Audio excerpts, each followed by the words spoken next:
Hey there. In this video, we'll be talking about one super powerful evidence-based tool that can help you succeed in the workplace and help you get ahead. Now, even though it's really powerful and has an evidence base going back all the way to the 1970s, it's not something people talk about very much around the self-help scene. So in this video, we'll be talking about what it is, why it's so helpful, and then why you've probably never heard of it before.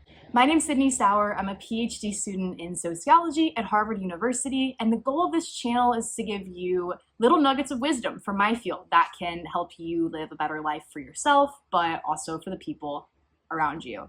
So without further ado, let's get into it. So the hack we're going to talk about today is called brokerage. Now, brokerage isn't something that you are or something that you can develop within yourself. Instead, it's all about the relationships that you have with other people. So in sociology speak, it's all about social networks.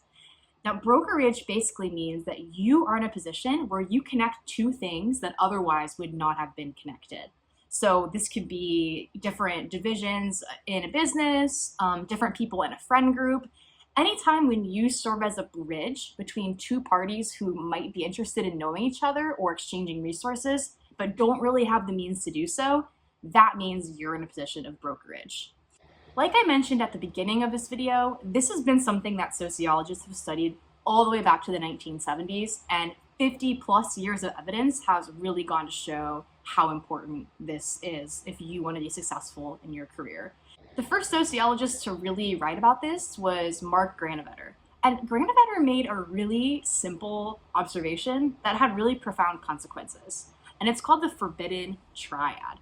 So what the forbidden triad means is basically that if you are close, really close with two people, chances are they're also close with each other, right? So if you're really close with your boss and you're also really close with your favorite coworker, there's a good chance that your boss knows that coworker and they already have a social tie there. So you can't really act as a broker because the people you're close to probably know each other. The same goes for friends, family. You can think of a billion examples. So the forbidden triad, which is written in this kind of graph form, but what it basically says is that if you're person A and you're close with person B and you're really close with person C, it's really rare that those other two people don't know each other also.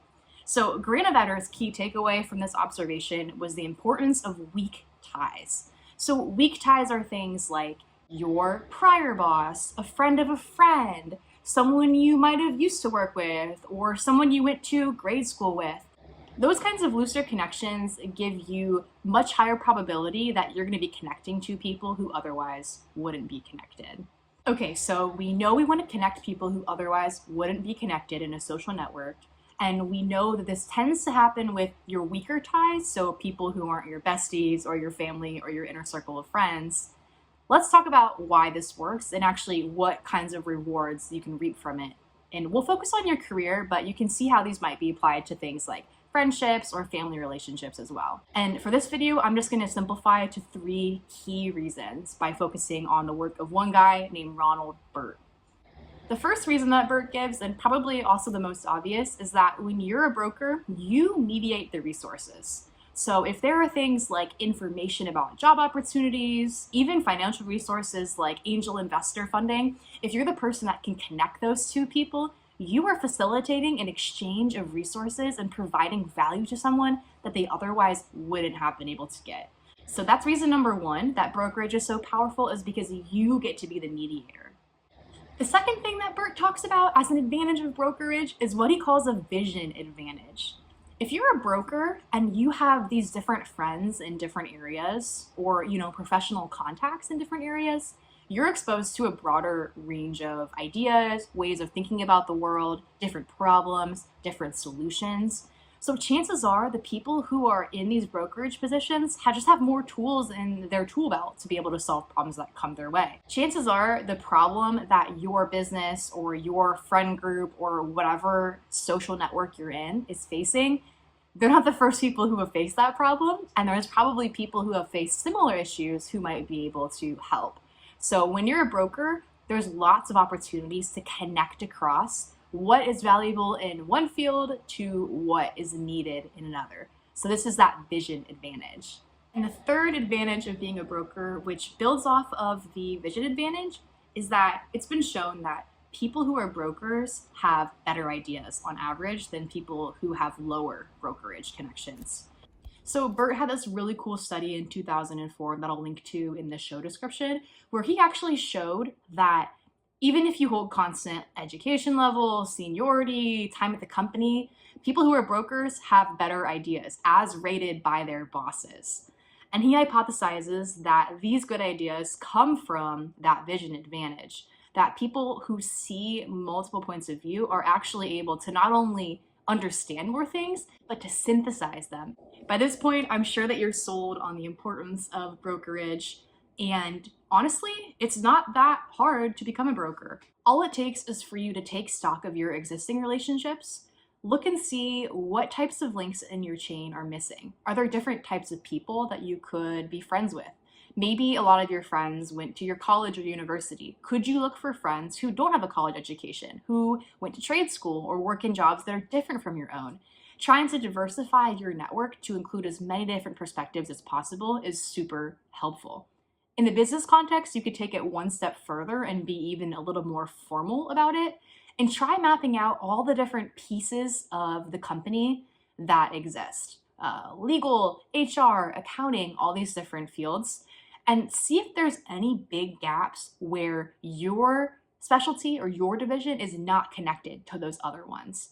And if there's places where that link is missing, which in the literature they call that structural holes, then you should step in, fill that hole, attend meetings in that department, or put your foot in the door different ways to try to intentionally foster these sorts of brokerage relationships. If there's one thing that sociology research has shown super consistently is that people tend to be friends with people who are very similar to them.